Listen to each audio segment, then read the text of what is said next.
Structural collapses can happen in the blink of an eye, and they're becoming more frequent across the country. As WAND's Doug Wolfe shows us, that's why Illinois firefighters are training to respond to these disasters to save as many lives as possible. A partially collapsing building in Decatur to a parking garage in Connecticut. From broken bones to 3 that were partially buried under the rubble. A collapsed hotel construction site in New Orleans, a collapsed church in Peoria. Everybody's coming out in their pajamas, and so it really caught everybody off guard. Structural collapses from buildings to roads and bridges. Massive concrete structures coming down unexpectedly, often trapping people in the rubble. So what do we got to do? We got to set it down. Bring it down, make it static, and then let them lift. The Illinois Fire Service Institute in Champaign is training firefighters how to deal with structural collapses. In my opinion, it's the best in the country. Rescuing those who are trapped while ensuring the safety of those conducting the rescue operations, according to the Fire Service Institute's Jonathan Fry. We have to figure out where the viable victims are going to be, and then we can make access either through saws or tunneling in or different accesses. Again, we have to make sure that it's supported with all the shoring that we do or the crane operations that you see behind me. The Illinois Fire Service Institute has created a large area with various collapse scenarios for training purposes.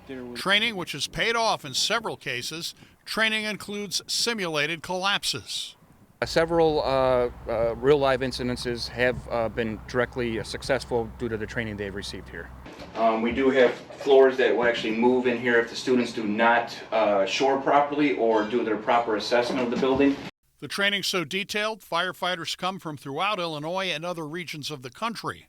This class is actually available to every department across the state of Illinois, not just paid or paid on call, but also volunteers. We do have funding through the state of Illinois that will provide for free costing of this course. We do have several out-of-state response teams that come in here, FEMA teams. We are working possibly for next year for Nebraska, FEMA rescue team to come out here as well to do a week-long training session as well.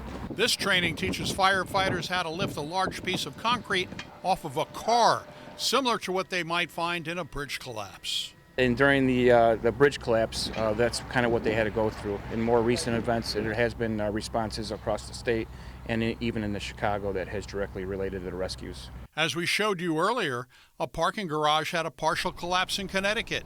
The Illinois Fire Service Institute has developed its own collapsed 3-story garage scenario.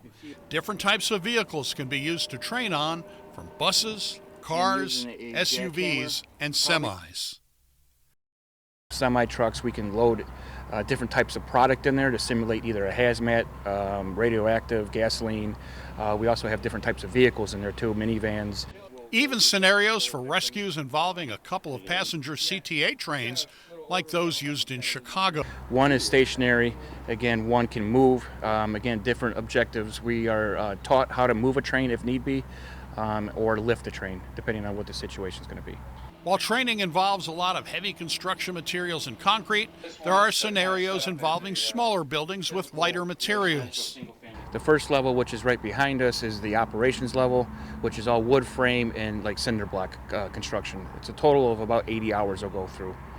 In 2021, there were 1,536 deaths in various types of structural collapses. In Champaign, Doug Wolfe, WAND News. In April, 1 person was killed and 40 more were injured in Belvidere in northern Illinois when the roof of a historic theater collapsed during a storm.